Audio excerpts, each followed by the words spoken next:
Welcome to Real Reviews, where we take a look at major Hollywood releases and let you know if they're worth your time, money, and patience.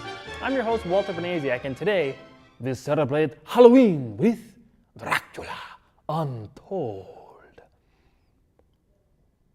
The character of Dracula has been around since Bram Stoker's novel released in the 1890s. Numerous interpretations of the character have been seen since then. A fact that is not as well known is that Count Dracula himself was actually loosely based on a real person. Vlad Dracula, or Vlad the Impaler as he has been labeled, did give the character Count Dracula a few things besides his name. His place of origin, Transylvania, is shared by both reality and fiction. In Dracula Untold, Vlad Tsiepis, or Dracula, is facing threats to his kingdom and his family. Vlad makes a deal with dangerous supernatural forces to stop these threats whilst trying to avoid succumbing to the darkness himself. Dracula Untold is not your usual Dracula movie. It aims to tell the story of how Dracula became the fictional character we know today while giving him a backstory that crosses over with the historical figure Vlad the Impaler. If you're a big purist fan of the Count Dracula character in the horrifying traditional sense, this movie is probably not for you. But if you are willing to open up to a reinterpretation of the character, it could actually be a really neat twist on the Dracula legacy. Dracula Untold turns the famed vampire into a very sympathetic character with noble reasons why he turned to darkness. In this movie, Vlad is a prince who was held captive in the Turkish army as a boy and trained in brutal war tactics that turned him into a sadistic killer. After he returned home to regain his throne, he became a noble person who struggled with the atrocities he committed as a younger man. All this self-loathing comes into play later in the movie when he struggles with the vampiric urges that come along with his new dark powers. Powers he willingly accepted in order to protect his kingdom, but most especially his wife and young son from the invading Turks.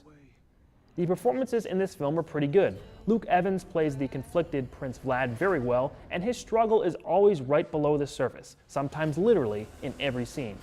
Charles Dance plays an intimidating, imposing figure credited as Master Vampire. He was definitely having fun playing up this character's menacing presence. Art Parkinson plays Vlad's son Ingerus. He's not a bad child actor as seen on Game of Thrones, so he fit this role pretty well. Sarah Gadon plays Vlad's wife, Marina, pretty well too. Her character's instinct to protect her son is just as strong as Vlad's.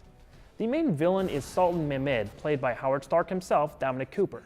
He may have been a little miscast in this role, and his character doesn't really come off as all that threatening. Not horrible, but a better main villain could have been worked in there. This story of Vlad's sacrifice to protect his people at all costs is an interesting one.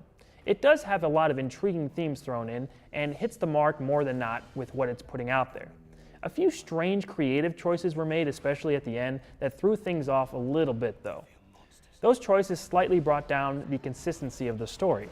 I didn't notice them too much while watching the movie, but they stuck out the more I thought about them later on. Dracula Untold was a fun, fantasy-ish movie with the twist of having a form of the Dracula character in there. If you're interested in something a little different, unlike sweet dragon armor, check it out in the theater.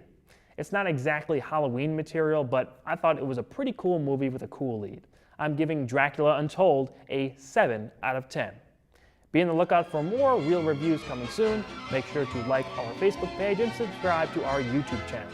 As always, remember, if it's not reviewed here, it just isn't real. Happy Halloween! I am Walter Banasiak, and I will see you at the movie.